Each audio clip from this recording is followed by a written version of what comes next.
Four, three, two, one. Hey, we are live on YouTube. BuzzChomp. I'm Dan Salem. About to talk the NFL, my New York Jets, and the fact that it seems like they're tanking. Hence, me drinking today. But I must digress and first go live on Facebook. 3, 2, 1. Hey, guys, my Facebook Live crashed. Let's try that again. Typed in a nice description and everything. There we have it. How about we try this a second time? 3, 2, 1.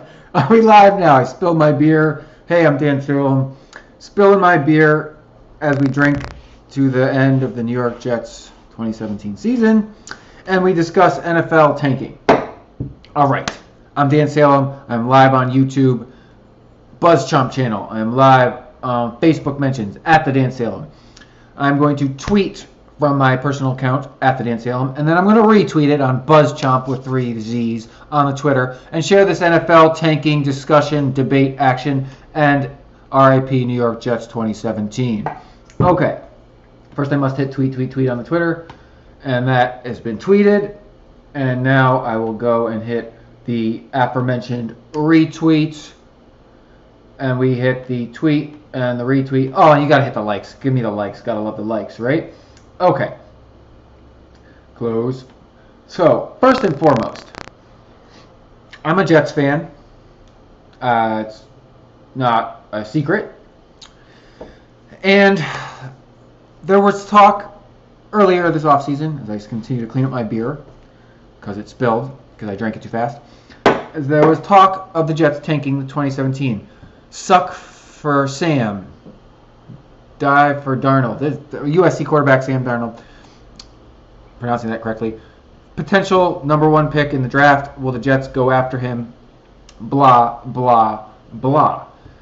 And you know what? Well, I believed that the Jets were not going to be good this year. I thought they could be average or slightly above average because they had good veteran leadership at the right spots, and they were returning a solid unit that was on the rise last year, and they added a lot of good pieces in the draft to fill in holes. Now, yes, the quarterback situation was an open question, but Josh McCown is very serviceable. He wouldn't have played on, I think, the 17th team if he wasn't decent at his job. People keep bringing him back in because he does just well enough. And he's has a lot to impart upon our young quarterbacks at the Jets. So, let's first talk a little bit about tanking in the NFL. Is it smart? Then I'm going to get into what the Jets did today and why I'm putting an RIP on their season. I'm drinking to that. And if you're smart, you will bet the under in Vegas right now. Because I think it was at 5.5. And this team is cutting bait. And they're not playing to win this year. They're not playing to win. They're playing not to get hurt. They're playing to develop their young talent. So, NFL tanking. It is extremely difficult to tank in a team sport. You need everyone on the team on board. And it's extremely difficult to tank in a physical sport because nobody wants to get hurt. And if you don't go 110%, you're opening yourself up to numerous types of injury. We see it all the time, though, at the end of the seasons, where players, they are not playing up to they're not trying quite as hard, and people get hurt. Oh, hey, Melissa. Nice to join you today. And consequently, people get hurt, or veterans just sit because they don't want to play. There's nothing to play for, and then they don't want to get injury, so they sit. This is not common. That's why teams going into the playoffs, too, sit their best players the last 2 weeks. They don't want to get them injured, and there's nothing to play for. So, tanking an entire NFL season, the Cleveland Browns kind of did it last year, and they got a great number 1 pick. They actually had 2 first-round picks this year, and they have a bevy of young talent. But nobody thinks they're going to be that good this season. They have a young team that's on the up and up and on the rise. The problem with tanking in the NFL is that coaches aren't given very long leashes. So if you're going to sacrifice an entire season, you may find yourself without a job before you get to do anything with that rebuild that you initiated. Because in the NFL, tanking is called rebuilding. Nobody likes to say tank, except in the NBA, teams kind of come out and say they're tanking because they want the top pick. And again, it always has mixed results. But when the only two teams that are going to make the finals in the NBA are known before the year begins, it makes a little bit more sense to try to tank and get the next best player so you can be one of those teams in the future. In baseball, individual sport, it's pretty easy to not play your best. It's also easy to shed all your best players, trot out a bunch of pitchers that are just slightly above average, and get shelled every game. So you can tank in baseball. Except when you draft a guy, he goes into the minors for 3 or 4 years, and so that whole philosophy kind of goes out the window. Hockey, it is pretty successful because the guys come in and they can play right away. So if you can tank a season, you could probably bounce back real quick, and you can see the turnarounds in hockey are pretty fast. In the NFL, the turnarounds are pretty quick year to year. You get a lot of playoff turnaround every season. Except the teams with the All-Star, Pro Bowl, future Hall of Fame quarterbacks, they're the ones that are winning. It's not really rocket science by any means. The Patriots are winning. The Broncos won with Peyton Manning. Freaking Matt Ryan is a great quarterback. He was in the Super Bowl. Cam Newton was great the season his team made the Super Bowl. Russell Wilson was great the 2 years his team made the Super Bowl. Ben Roethlisberger has made the Super Bowl when he's been great and healthy. When your quarterback is great and healthy, you make the Super Bowl. That's how it seems to work. The reason the Patriots are almost in the Super Bowl or within contention every year is because Tom Brady is great and healthy. Period. Now, the injuries to the rest of the team can throw a wrench into things. So tanking, I don't think it's a smart move in the NFL. You may get the number 1 pick. You may get the number 3 pick. And if you need a quarterback, hopefully one of these guys pans out, but it's like 50-50. So you're better off picking a different position where you can almost guarantee they're going to be good. So now for my New York Jets, who have 2 young players on the team that they're working out to see if can play quarterback, and 1 old veteran that probably only got a year left in his tank. I would like to believe Christian Hackenberg can be the starting quarterback for the New York Jets, but I don't think the Jets see it. And the reason that is so this was day 8 of their 10-day OTA practices. They had 8 out of 10 of their voluntary workouts in.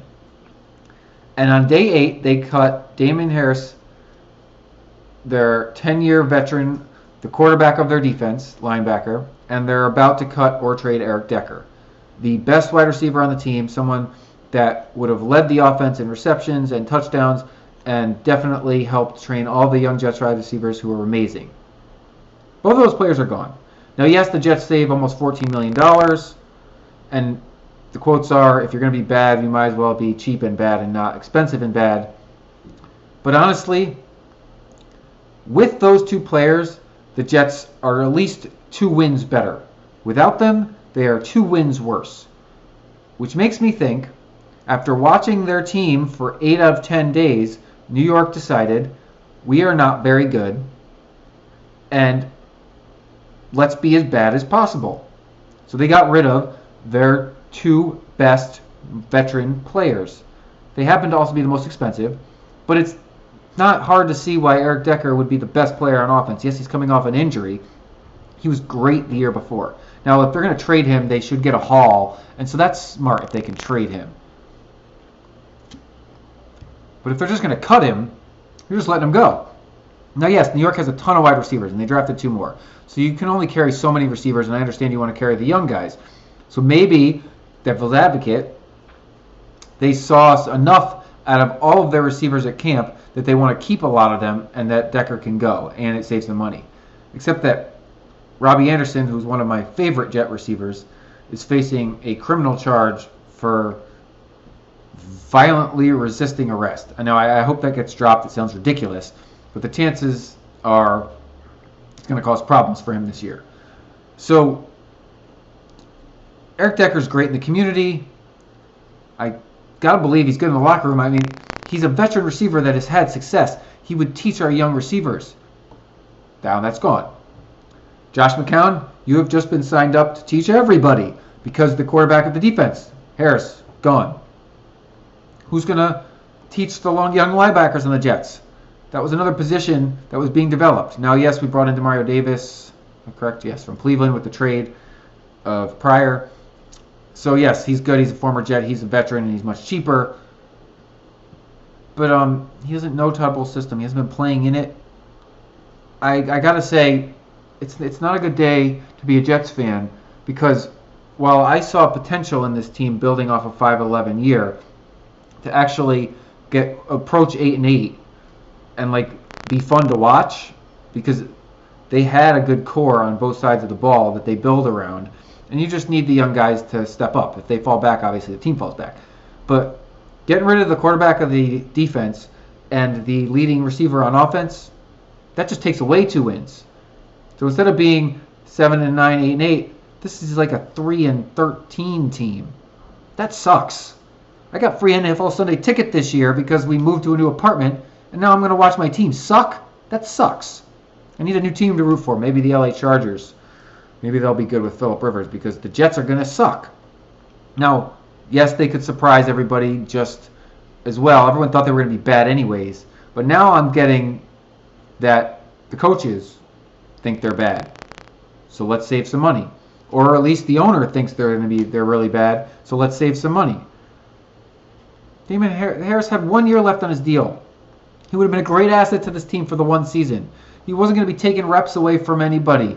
He was going to be helping them. Eric Decker would have been helping. Now, if they can legitimately trade him, that's a positive. But WTF. WTF. Okay. Drinking a little bit more for my Jets season down the tubes. You don't normally see teams make this judgment call and in OTAs. Normally you make it in July, right? You cut guys and you get a good sense of your team. But the Jets must have enough of a sense today. Why get rid of these guys today? I mean, I think there's a deadline in June, so this was the point where they would save the money. So I understand that. But what do they hope to achieve by completely throwing the season? Can they actually be worse than Cleveland and San Francisco? The Jets had the 6th pick this past year. There were 5 teams worse than them, and the Jets were really bad. They were like a mess, but 5 teams were worse than them. Let me pull up New York's schedule, and let's see. Because they have to be worse than everybody else. It's not just enough for them to suck. They have to be worse. So they have. I'm going to use this as the benchmark because I know the Browns are still rebuilding. Jacksonville's going to be bad, but they're probably going to win 3 or 4 games. Maybe some people even think they could actually have their breakthrough this year. But I don't know. The Bears, the Browns, and the 49ers are going to be hard-pressed to win 3 games each. So that means the Jets got to win fewer than 3 games if they actually are shooting for that number 1 pick. I mean, they were pretty much guaranteed a top 5 pick anyways. But if they want that number 1 or number 2, because if Chicago gets one of those 2 picks, they're not picking a quarterback. But San Francisco would, and Cleveland could. So the Jets. Now, New York always plays its division rivals rather even, but they're at Buffalo to open the season, and Buffalo is a better football team. So sure, week 1 loss. At Raiders, week 2 loss. At home versus the Dolphins in week 3, that's their home opener. I think the Jets win the home opener against their division rival who they know well. And then Jacksonville comes to town in week 4. So if the Jets are tanking, they have to find a way to lose their home opener, which is it's like the pep rally game. That's the best game of the year for everybody. And then they have to find a way to lose to Jacksonville, who, yes, has a lot of young talent, but I don't trust their quarterback, Blake Bortles, and I don't think the team does either. And Jacksonville wasn't good last year. And then they're at Cleveland. The way I look at it, that's 3 wins right there. in weeks 3, 4, and 5. That's the Jets at 3-2 with the Patriots coming to town. Now, New England is definitely better, but the Jets and the Patriots always play pretty tight, and New England's coming to New York. But it's probably a loss. Dolphins loss, Falcons loss. At home against the Bills, if we're being generous and the Jets are tanking, that's week 9. That's when Hackenberg would definitely see the field if he hasn't already, and then they lose. At the Buccaneers, they're better. That's a loss. Panthers, Chiefs, Broncos, those are all losses. Saints, Chargers, Patriots. I could see them losing every single game after week 4. After week 5 at Cleveland. But they're going to win once against either the Dolphins or the Bills. They're not going to get swept by their division. That's one win. And they're likely beating the Cleveland Browns and the Jacksonville Jaguars. I don't see the Jets getting fewer than 3 wins on this schedule. I saw them getting 6 or 7 before they cut their veterans. Because they were much closer, in my opinion, to the Saints, the Chargers, the Bills, and the Dolphins. But you're going to have to lose more than that if you want the number 1 pick. Chicago, San Francisco, Cleveland, Jacksonville, they are not all winning 3 games. At least one of those teams is only winning once. And probably more than one of them is only winning twice. That means that the Jets, very early on, have to crap the bed and tank if they actually want to go and be the worst team in the league. Because they're better than those teams. They have experience. Okay, so that being said, the Jets expect to lose this season. Several other teams expect to lose. I mean, the Bears, they're not going to be very good, but they may develop Mr. Trubisky. Are they going to tank and try to get another high pick to try to bolster that team? That's what Cleveland's kind of done, had really high picks the last couple of years. We'll see if they can actually turn things around or not. I think they'll actually turn things around when Ben Roethlisberger and Joe Flacco retire and the division is more open. But that's not that far away, so they're positioning themselves nicely. San Francisco, they just feel like a complete mess. So I'm not sure they've been tanking for top picks per se. It says more like making bad decisions because they haven't let a coach stick around for very long yet. And Jacksonville, they're bringing in the right people, but they don't have their quarterback. And without a quarterback, it's almost impossible to go all the way in the NFL unless you have like the best defense ever, which the Baltimore Ravens won a Super Bowl with. So then there's the Jets. I still think that they're the... Well, no, I'd put Jacksonville ahead of them. So maybe they're the 3rd worst team. They're not below Chicago and Cleveland, and they're kind of tied with Jacksonville. So this is like a what if, right? So Todd Bowles, this is the Jets coach. Does he survive the season? It would seem weird to me to fire him before the end of the year, unless you already had a candidate you wanted. It would also seem weird to me to fire him at all, but just generally what happens. Because the logical thing is here, okay, Bulls had one good year, 1 year where they stumbled and then they started to rebuild. They had too many injuries and they had no quarterback. So now they're just completely rebuilding. And he got in his guys and it's his staff. But he's not going to win much this year. So how does he play for his job if he's not going to win many games? Do you put the quarterback development on him? Do you put the defense on him? Probably. So if the defense is great, but the offense struggles, and this is a bad team, is that a success for him? How does he keep his job? Because I want him to keep his job. I would like to see him get a 5-year shot at being the head coach and succeeding. This is year 3. They can completely tank out, get a really high pick next year, and be a real contender in 2018. I'm just also, I know why they didn't bring in Kaepernick, because they don't want to win. If they wanted to win, they would have kept Decker and brought in Kaepernick, kept Harris. They don't want to win.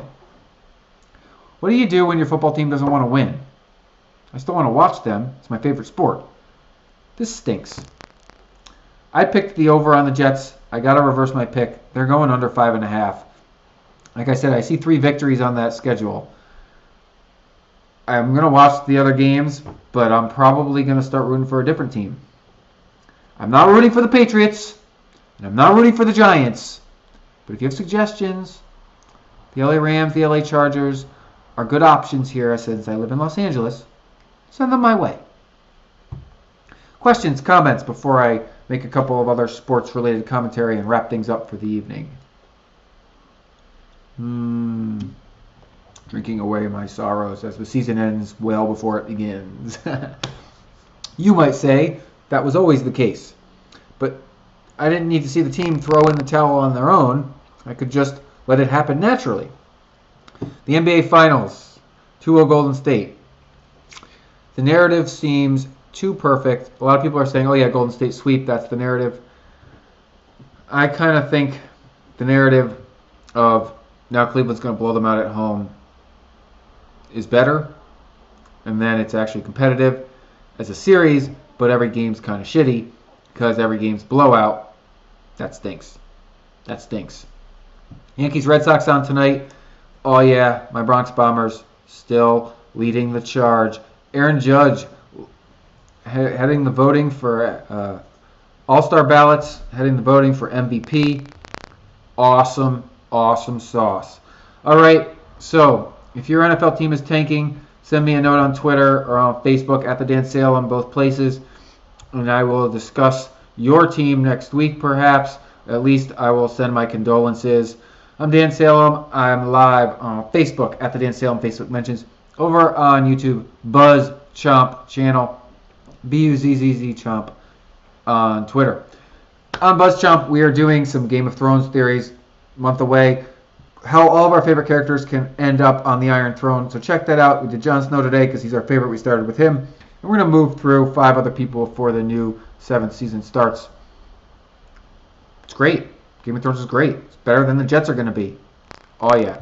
All right, guys. Enjoy the rest of your night. I will be back next week, 5 p.m. Pacific time, live, talking the NFL, sports, and probably not my Jets anymore because they suck. Good night. Peace.